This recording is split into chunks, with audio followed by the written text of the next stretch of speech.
Mr. Speaker, Mr. Vice President, members of Congress, the First Lady of the United States,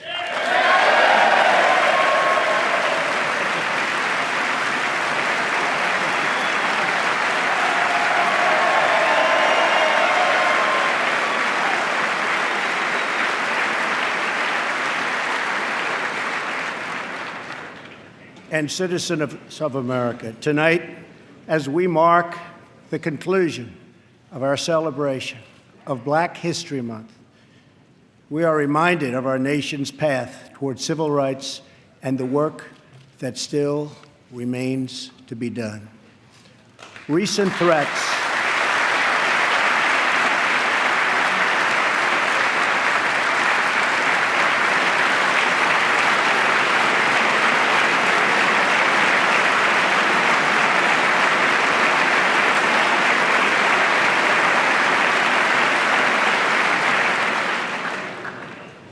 threats targeting Jewish community centers and vandalism of Jewish cemeteries, as well as last week's shooting in Kansas City, remind us that while we may be a nation divided on policies, we are a country that stands united in condemning hate and evil in all of its very ugly forms.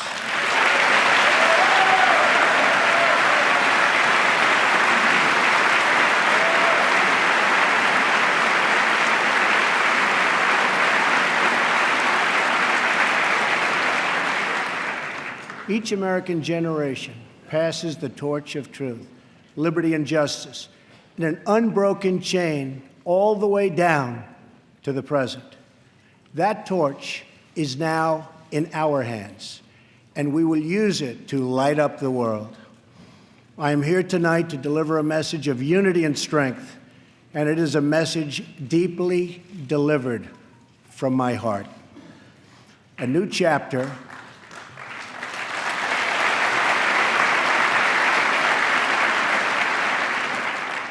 of American greatness is now beginning.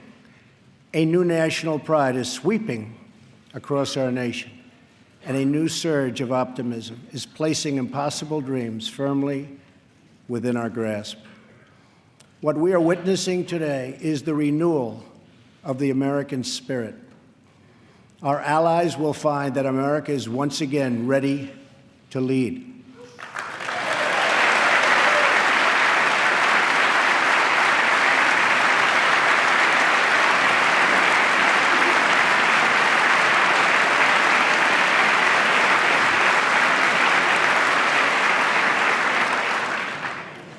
All the nations of the world, friend or foe, will find that America is strong, America is proud, and America is free. In 9 years, the United States will celebrate the 250th anniversary of our founding, 250 years since the day we declared our independence. It will be one of the great milestones in the history of the world. But what will America look like as we reach our 250th year? What kind of country will we leave for our children? I will not allow the mistakes of recent decades past to define the course of our future. For too long, we've watched our middle class shrink as we've exported our jobs and wealth to foreign countries. We've financed and built one global project after another, but ignored the fates of our children in the inner cities of Chicago, Baltimore, Detroit, and so many other places throughout our land. We've defended the borders of other nations while leaving our own borders wide open for anyone to cross and for drugs to pour in at a now unprecedented rate. And we've spent trillions and trillions of dollars overseas, while our infrastructure at home has so badly crumbled. Then in 2016, the earth shifted beneath our feet. The rebellion started as a quiet protest, spoken by families of all colors and creeds, families who just wanted a fair shot for their children and a fair hearing for their concerns. But then the quiet voices became a loud chorus as thousands of citizens now spoke out together from cities small and large all across our country.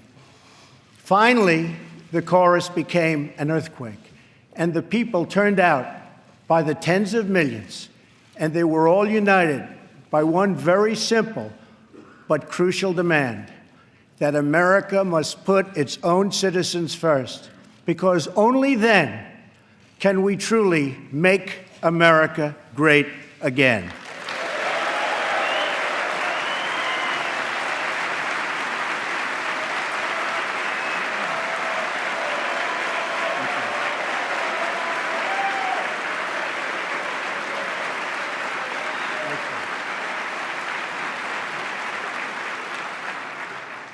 Dying industries will come roaring back to life. Heroic veterans will get the care they so desperately need. Our military will be given the resources its brave warriors so richly deserve. Crumbling infrastructure will be replaced with new roads, bridges, tunnels, airports, and railways gleaming across our very, very beautiful land. Our terrible drug epidemic will slow down and ultimately stop. And our neglected inner cities will see a rebirth of hope, safety, and opportunity. Above all else, we will keep our promises to the American people.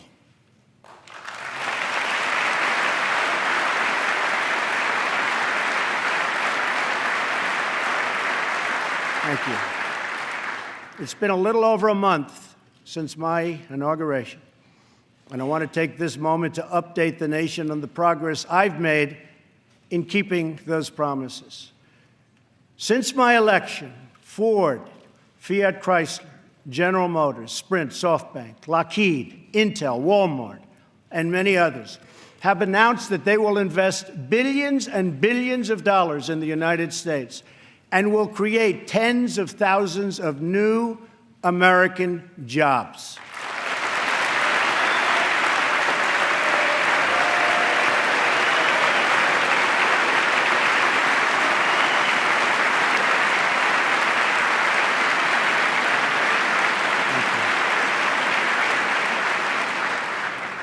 The stock market has gained almost $3 trillion in value since the election on November 8th, a record. We've saved taxpayers hundreds of millions of dollars by bringing down the price of fantastic, and it is a fantastic, new F-35 jet fighter, and we'll be saving billions more on contracts all across our government. We have placed a hiring freeze on non-military and non-essential federal workers. We have begun to drain the swamp of government corruption by imposing a 5-year ban on lobbying by executive branch officials and a lifetime ban. Thank you.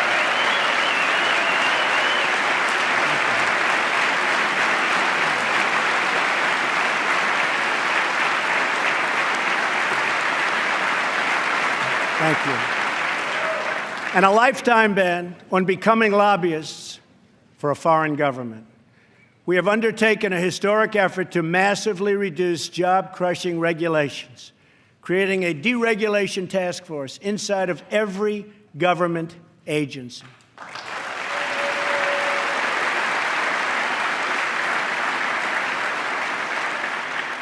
And we're imposing a new rule which mandates that for every one new regulation, 2 old regulations must be eliminated.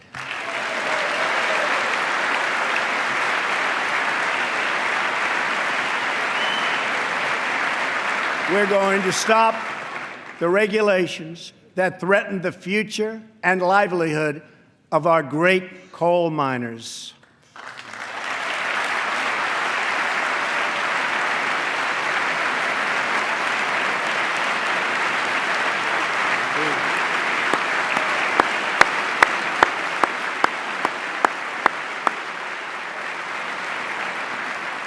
We have cleared the way for the construction of the Keystone and Dakota Access pipelines.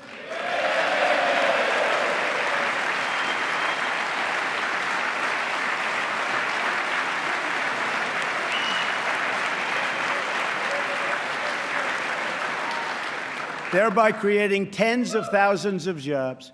And I've issued a new directive that new American pipelines be made with American steel.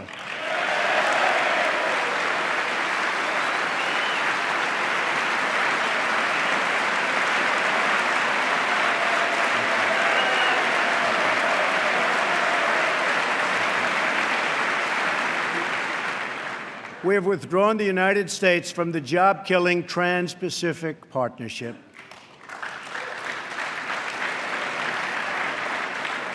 And with the help of Prime Minister Justin Trudeau, we have formed a council with our neighbors in Canada to help ensure that women entrepreneurs have access to the networks, markets, and capital they need to start a business and live out their financial dreams.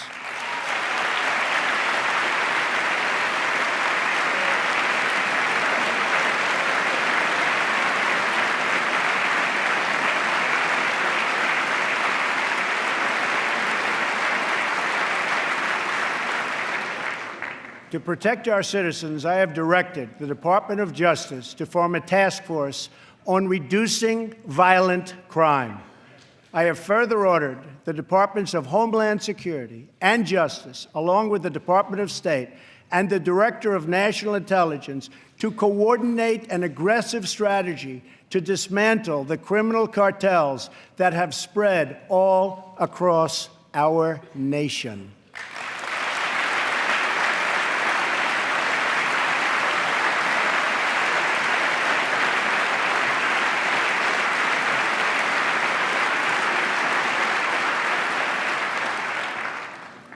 We will stop the drugs from pouring into our country and poisoning our youth, and we will expand treatment for those who have become so badly addicted.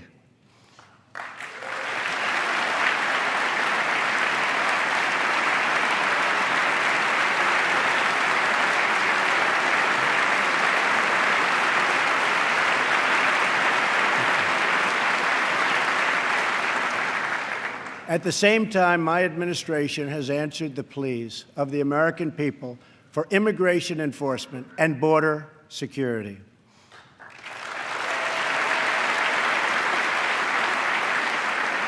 By finally enforcing our immigration laws, we will raise wages, help the unemployed, save billions and billions of dollars, and make our communities safer for everyone.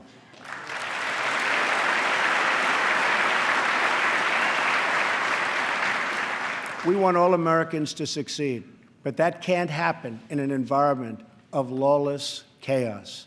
We must restore integrity and the rule of law at our borders.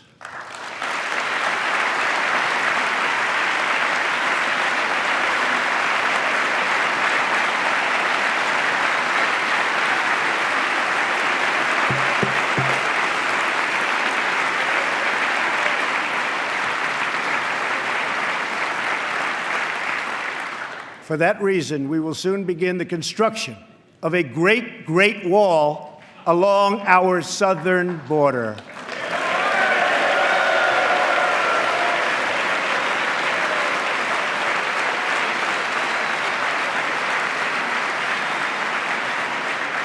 As we speak tonight, we are removing gang members, drug dealers, and criminals that threaten our communities and prey on our very innocent citizens.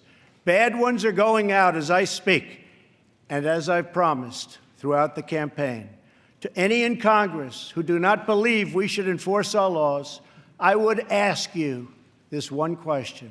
What would you say to the American family that loses their jobs, their income, or their loved one because America refused to uphold its laws and defend its borders?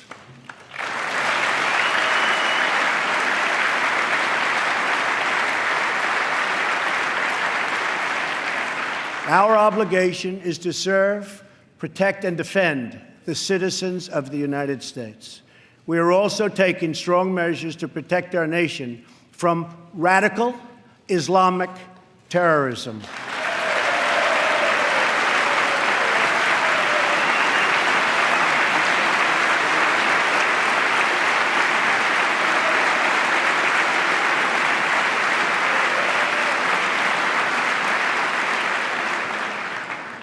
According to data provided by the Department of Justice, the vast majority of individuals convicted of terrorism and terrorism-related offenses since 9/11 came here from outside of our country. We have seen the attacks at home, from Boston to San Bernardino to the Pentagon, and yes, even the World Trade Center. We have seen the attacks in France, in Belgium, in Germany, and all over the world. It is not compassionate, but reckless to allow uncontrolled entry from places where proper vetting cannot occur.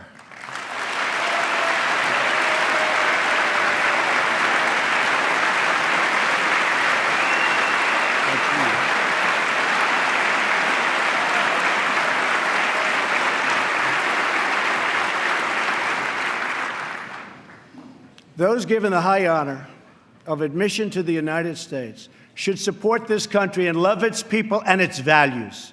We cannot allow a beachhead of terrorism to form inside America. We cannot allow our nation to become a sanctuary for extremists.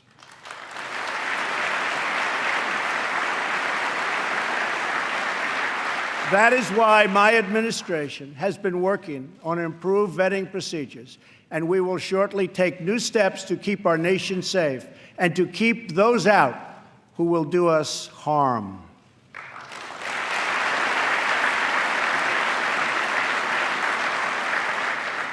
As promised, I directed the Department of Defense to develop a plan to demolish and destroy ISIS, a network of lawless savages that have slaughtered Muslims and Christians and men and women and children of all faiths and all beliefs. We will work with our allies, including our friends and allies in the Muslim world, to extinguish this vile enemy from our planet.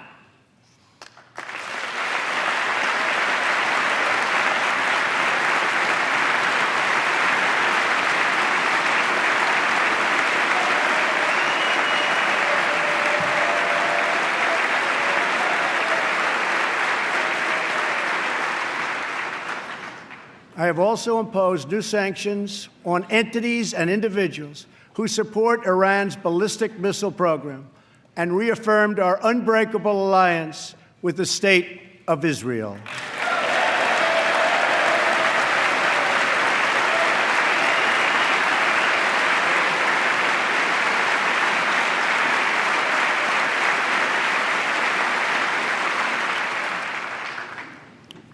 Finally, I have kept my promise to appoint a justice to the United States Supreme Court from my list of 20 judges who will defend our Constitution.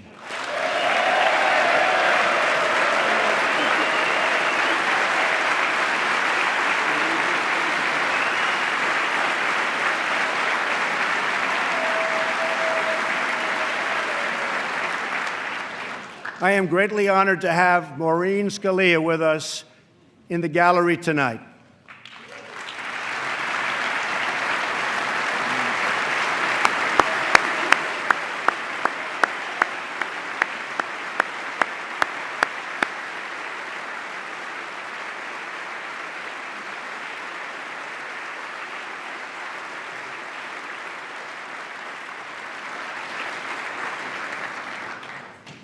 Thank you, Maureen. Her late great husband, Antonin Scalia, will forever be a symbol of American justice. To fill his seat, we have chosen Judge Neil Gorsuch, a man of incredible skill and deep devotion to the law. He was confirmed unanimously by the Court of Appeals, and I am asking the Senate to swiftly approve his nomination.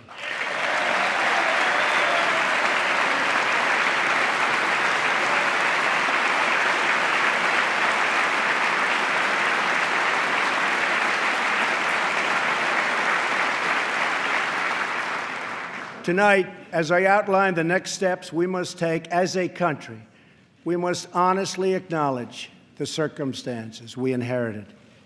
94 million Americans are out of the labor force. Over 43 million people are now living in poverty, and over 43 million Americans are on food stamps. More than 1 in 5 people in their prime working years are not working. We have the worst financial recovery in 65 years. In the last 8 years, the past administration has put on more new debt than nearly all of the other presidents combined. We've lost more than 1/4 of our manufacturing jobs since NAFTA was approved, and we've lost 60,000 factories since China joined the World Trade Organization in 2001. Our trade deficit in goods with the world last year was nearly $800 billion. And overseas, we have inherited a series of tragic foreign policy disasters. Solving these and so many other pressing problems will require us to work past the differences of party. It will require us to tap into the American spirit that has overcome every challenge throughout our long and storied history.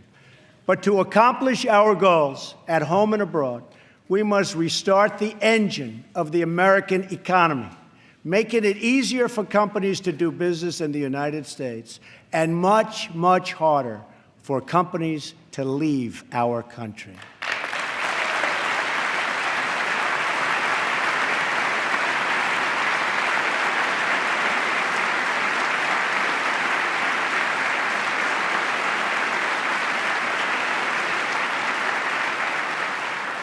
Right now, American companies are taxed at one of the highest rates anywhere in the world. My economic team is developing historic tax reform that will reduce the tax rate on our companies so they can compete and thrive anywhere and with anyone.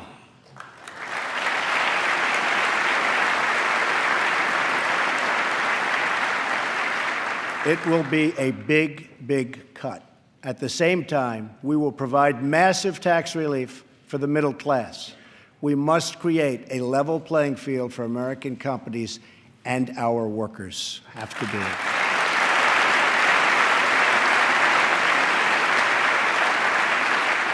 Currently, when we ship products out of America, many other countries make us pay very high tariffs and taxes. But when foreign companies ship their products into America, we charge them nothing or almost nothing. I just met with officials and workers from a great American company, Harley-Davidson. In fact, they proudly displayed 5 of their magnificent motorcycles made in the USA on the front lawn of the White House.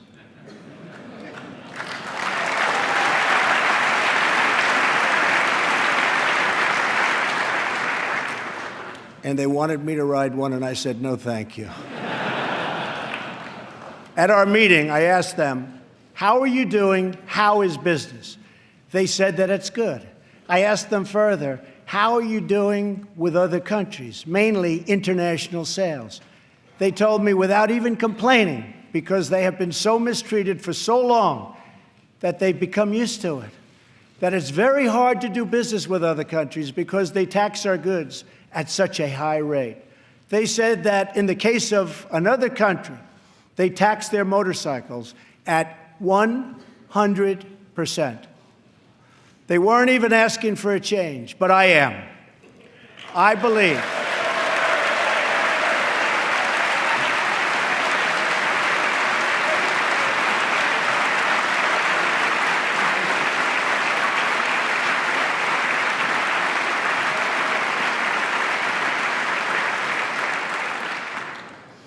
I believe strongly in free trade, but it also has to be fair trade. It's been a long time since we had fair trade.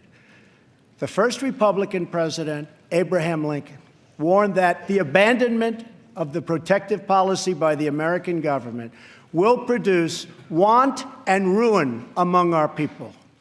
Lincoln was right, and it's time we heeded his advice and his words.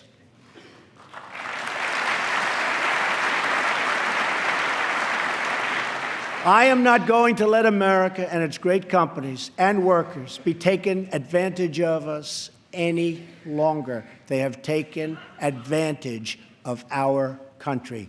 No longer.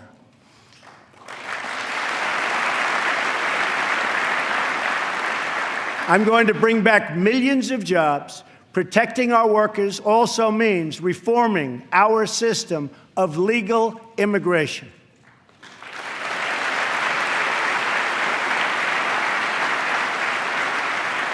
The current outdated system depresses wages for our poorest workers and puts great pressure on taxpayers. Nations around the world, like Canada, Australia, and many others, have a merit-based immigration system.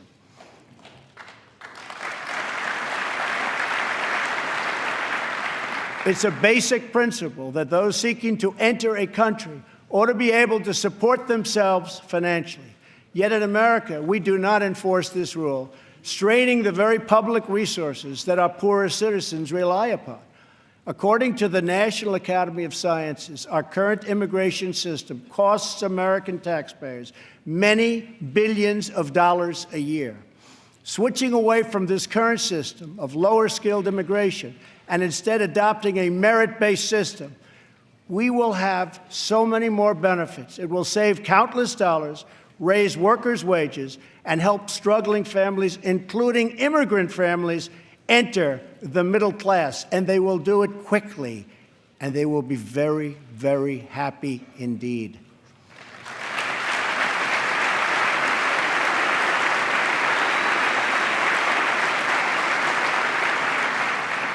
I believe that real and positive immigration reform is possible as long as we focus on the following goals: to improve jobs and wages for Americans, to strengthen our nation's security, and to restore respect for our laws.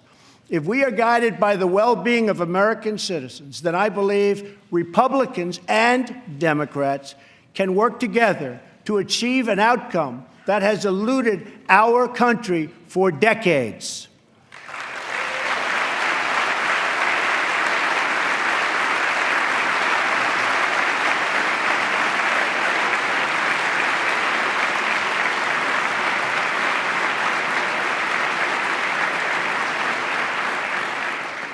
Another Republican president, Dwight D. Eisenhower, initiated the last truly great national infrastructure program, the building of the interstate highway system.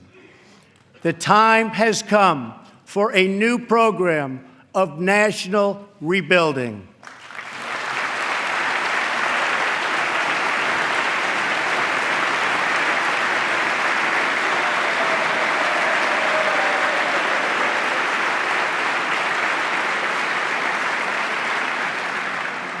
America has spent approximately $6 trillion in the Middle East. All the while, our infrastructure at home is crumbling. With this $6 trillion, we could have rebuilt our country twice, and maybe even 3 times if we had people who had the ability to negotiate.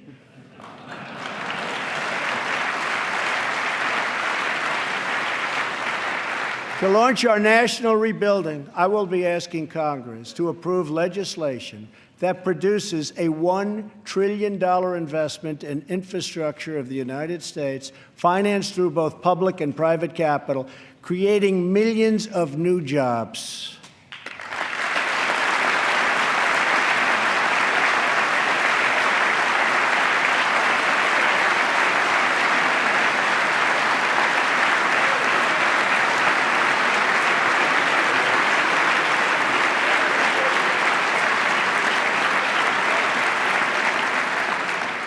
This effort will be guided by 2 core principles: Buy American and Hire American.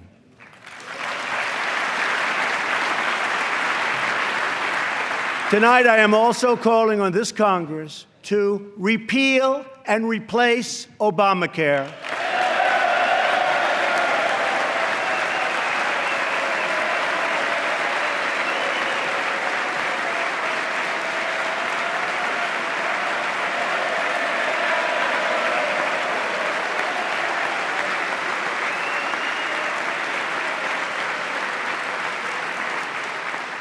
With reforms that expand choice, increase access, lower costs, and at the same time provide better health care.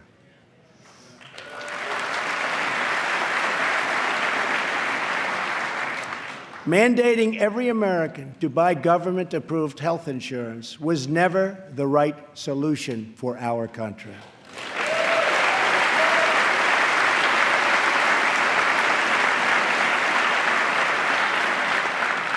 The way to make health insurance available to everyone is to lower the cost of health insurance, and that is what we are going to do.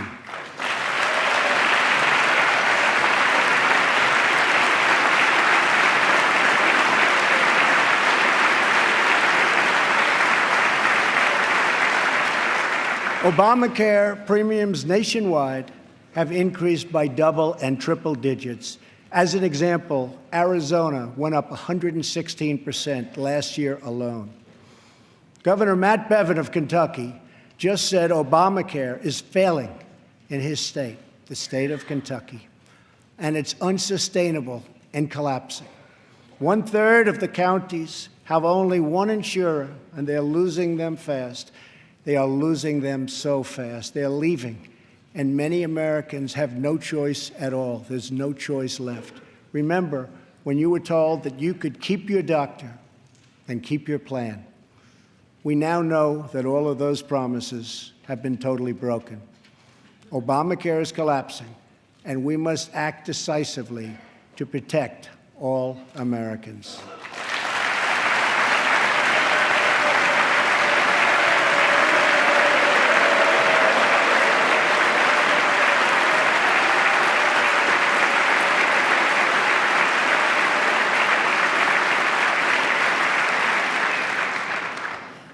Action is not a choice, it is a necessity.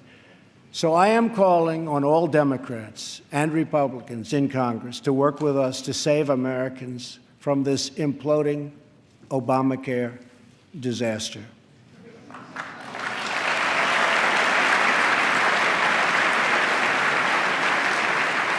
Here are the principles that should guide Congress as we move to create a better health care system for all Americans. First, we should ensure that Americans with pre-existing conditions have access to coverage and that we have a stable transition for Americans currently enrolled in the health care exchanges.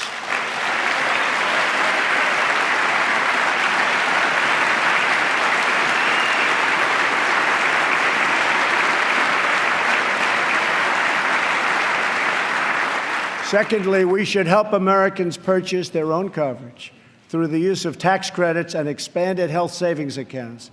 But it must be the plan they want, not the plan forced on them by our government.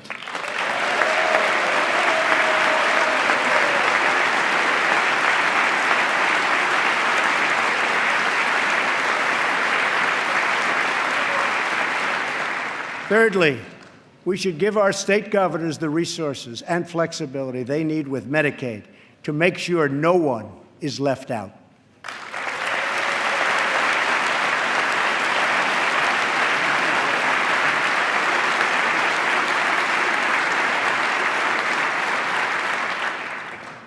Fourth, we should implement legal reforms that protect patients and doctors from unnecessary costs that drive up the price of insurance and work to bring down the artificially high price of drugs and bring them down immediately.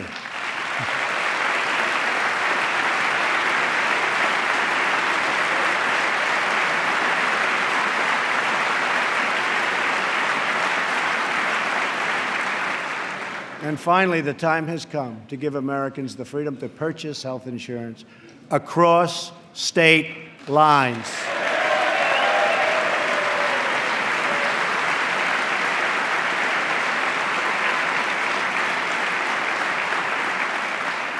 Which will create a truly competitive national marketplace that will bring costs way down and provide far better care. So important.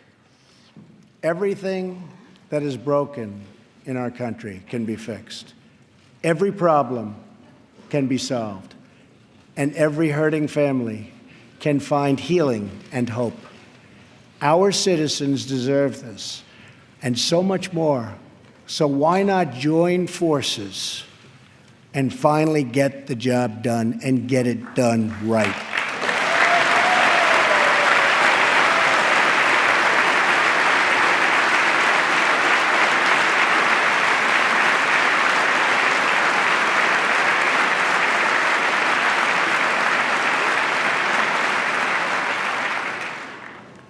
On this and so many other things, Democrats and Republicans should get together and unite for the good of our country and for the good of the American people.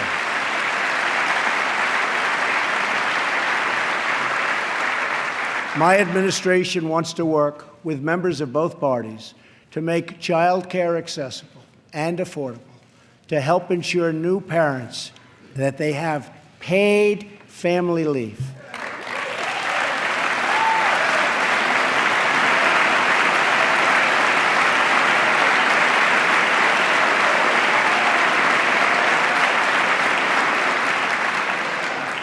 To invest in women's health and to promote clean air and clean water and to rebuild our military and our infrastructure.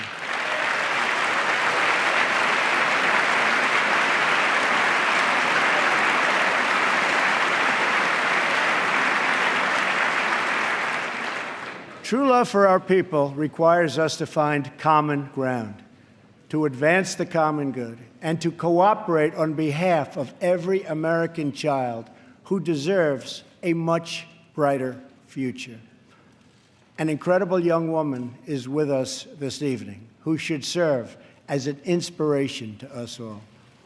Today is Rare Disease Day, and joining us in the gallery is a rare disease survivor, Megan Crowley. Megan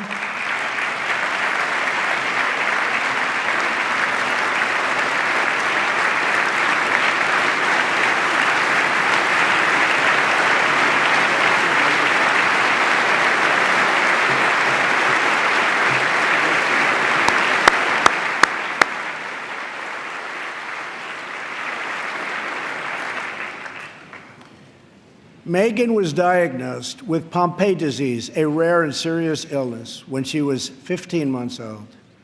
She was not expected to live past 5.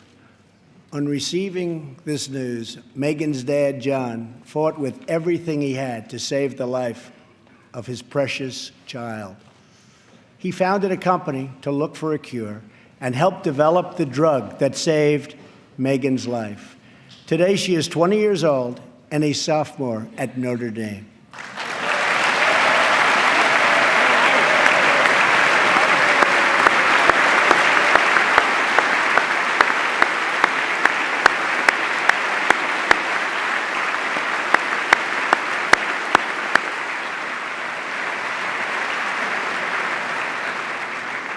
Megan's story is about the unbounded power of a father's love for a daughter. But our slow and burdensome approval process at the Food and Drug Administration keeps too many advances, like the one that saved Megan's life, from reaching those in need. If we slash the restraints, not just at the FDA, but across our government, then we will be blessed with far more miracles just like Megan.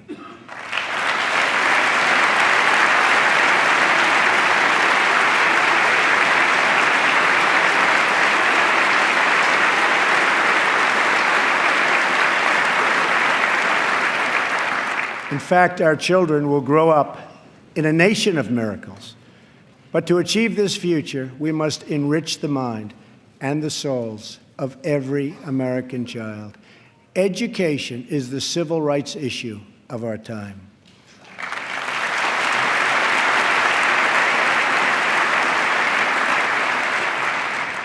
I am calling upon members of both parties to pass an education bill that funds school choice for disadvantaged youth, including millions of African American and Latino children.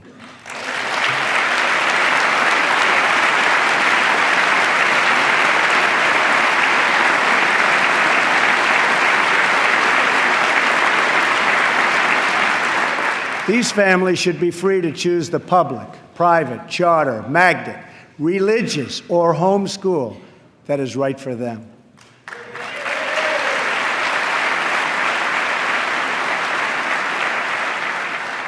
Joining us tonight in the gallery is a remarkable woman, Denisha Merriweather. As a young girl, Denisha struggled in school and failed third grade twice. But then she was able to enroll in a private center for learning, great learning center, with the help of a tax credit and a scholarship program. Today, she is the first in her family to graduate not just from high school, but from college. Later this year, she will get her master's degree in social work. We want all children to be able to break the cycle of poverty, just like Denisha.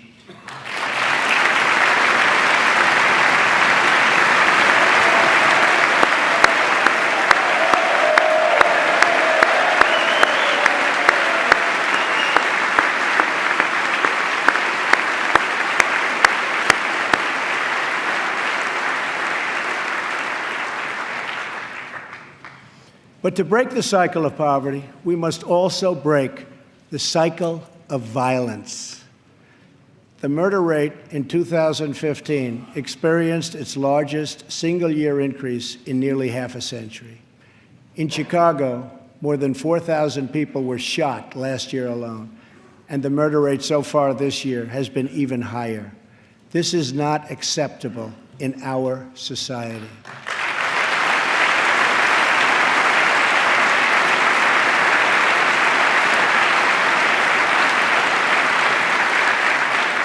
Every American child should be able to grow up in a safe community, to attend a great school, and to have access to a high-paying job.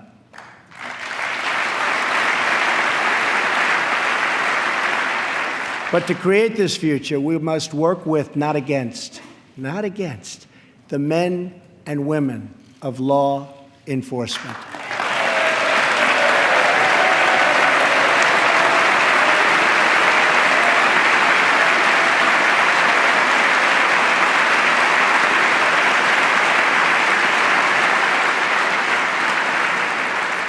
We must build bridges of cooperation and trust, not drive the wedge of disunity and really it's what it is, division.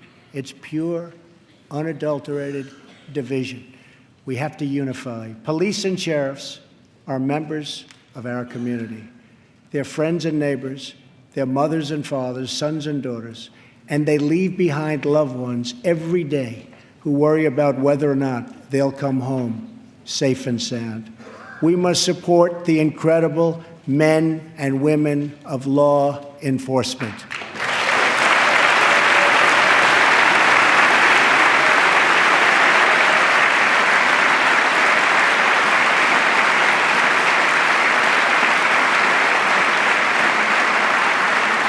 And we must support the victims of crime.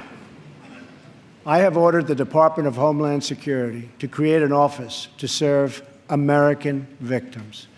The office is called VOICE, Victims of Immigration Crime Engagement. We are providing a voice to those who have been ignored by our media and silenced by special interests. Joining us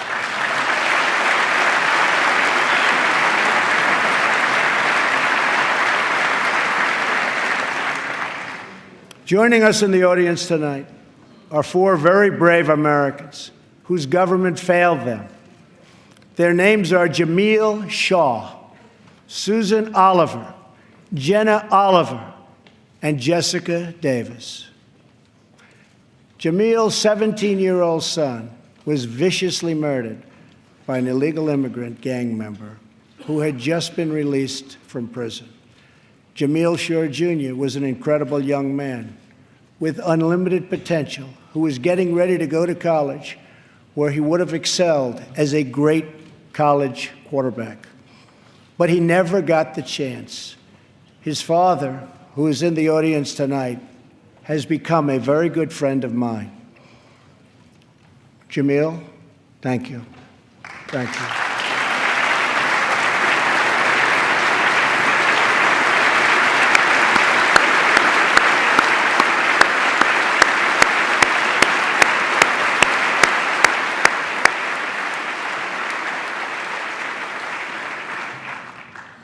Also with us are Susan Oliver and Jessica Davis. Their husbands, Deputy Sheriff Danny Oliver and Detective Michael Davis, were slain in the line of duty in California. They were pillars of their community. These brave men were viciously gunned down by an illegal immigrant with a criminal record and 2 prior deportations, should have never been in our country. Sitting with Susan is her daughter, Jenna. Jenna, I want you to know that your father was a hero and that tonight you have the love of an entire country supporting you and praying for you.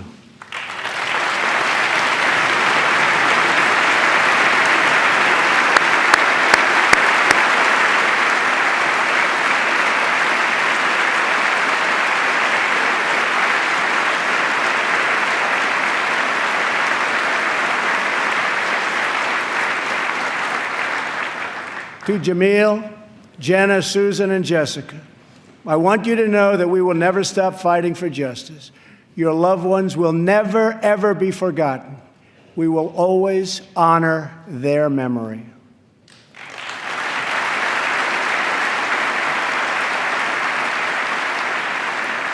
Finally, to keep America safe, we must provide the men and women of the United States military with the tools they need to prevent war. If they must, they have to fight, and they only have to win.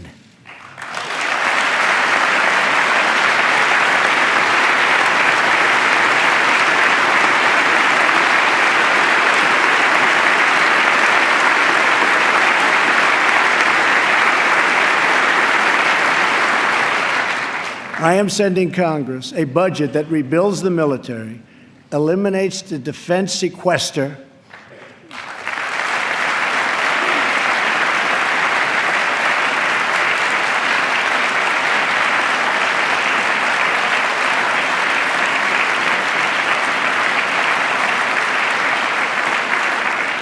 and calls for one of the largest increases in national defense spending in American history. My budget will also increase funding for our veterans.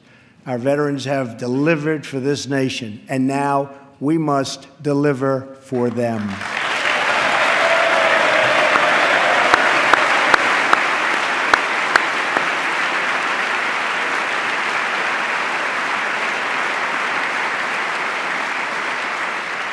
The challenges we face as a nation are great, but our people are even greater, and none are greater or braver than those who fight for America in uniform.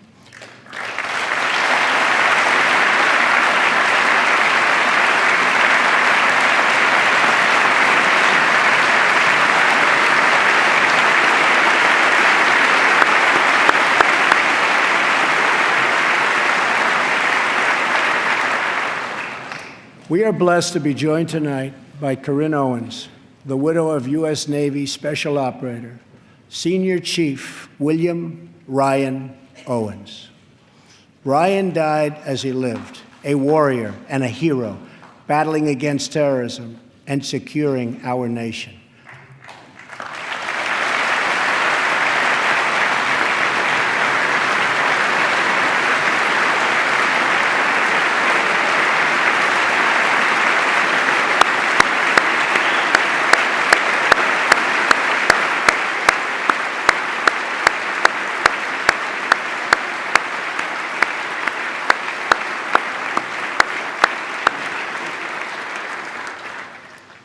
I just spoke to our great General Mattis just now, who reconfirmed that, and I quote, Ryan was a part of a highly successful raid that generated large amounts of vital intelligence that will lead to many more victories in the future against our enemy.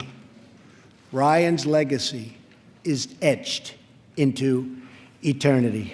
Thank you. Thank you.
And Ryan is looking down right now.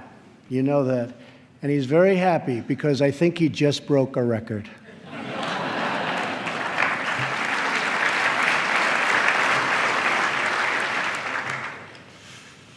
For as the Bible teaches us, there is no greater act of love than to lay down one's life for one's friends. Ryan laid down his life for his friends, for his country, and for our freedom. And we will never forget Ryan.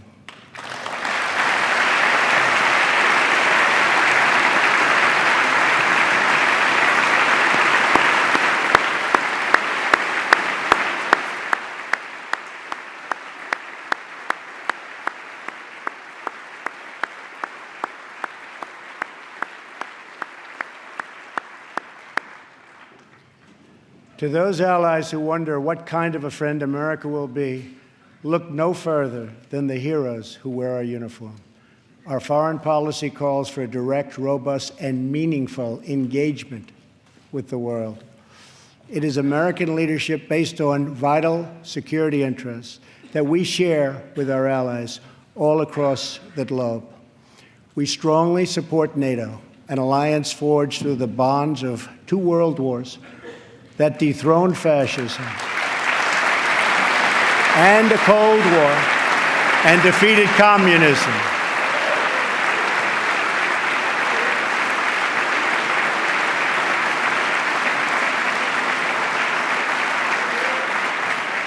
But our partners must meet their financial obligations.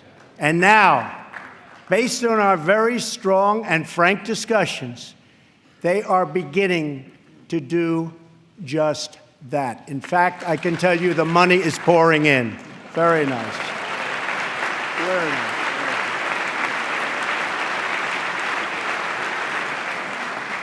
We expect our partners, whether in NATO, the Middle East, or in the Pacific, to take a direct and meaningful role in both strategic and military operations and pay their fair share of the cost, have to do that.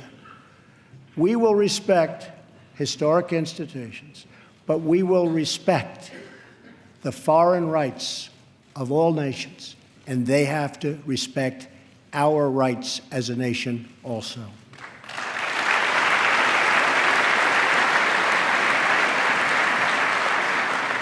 Free nations are the best vehicle for expressing the will of the people, and America respects the right of all nations to chart their own path.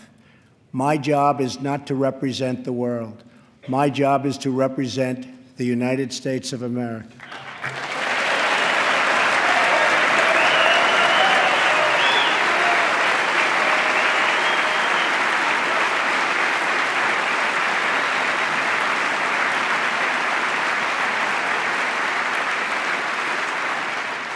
But we know that America is better off when there is less conflict, not more. We must learn from the mistakes of the past.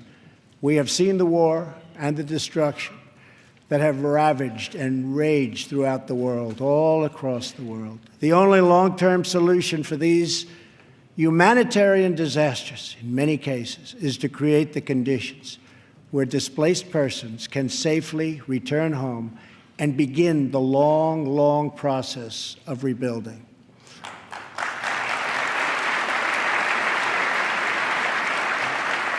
America is willing to find new friends and to forge new partnerships where shared interests align.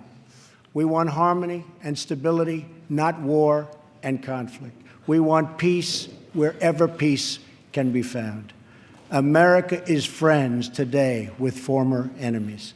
Some of our closest allies decades ago fought on the opposite side of these terrible, terrible wars. This history should give us all faith in the possibilities for a better world.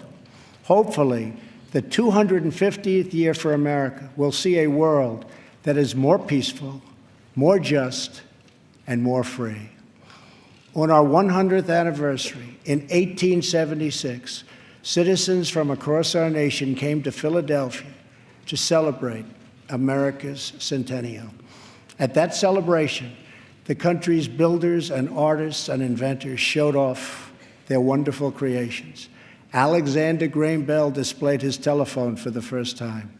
Remington unveiled the first typewriter. An early attempt was made at electric light. Thomas Edison showed an automatic telegraph and an electric pen. Imagine the wonders our country could know in America's 250th year.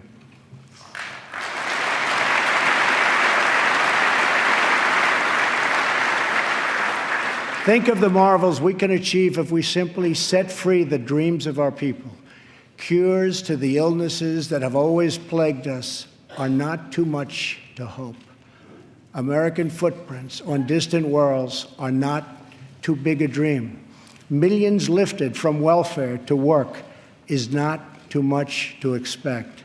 And streets where mothers are safe from fear, schools where children learn in peace, and jobs where Americans prosper and grow are not too much to ask.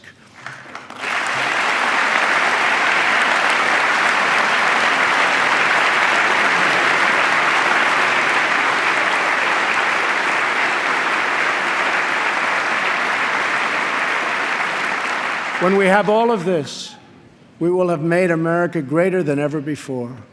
For all Americans, this is our vision. This is our mission. But we can only get there together. We are one people with one destiny. We all bleed the same blood.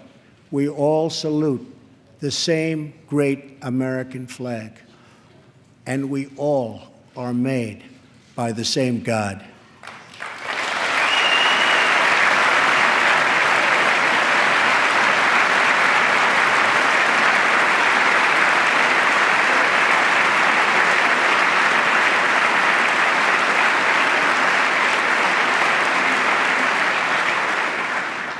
When we fulfill this vision, when we celebrate our 250 years of glorious freedom, we will look back on tonight as when this new chapter of American greatness began.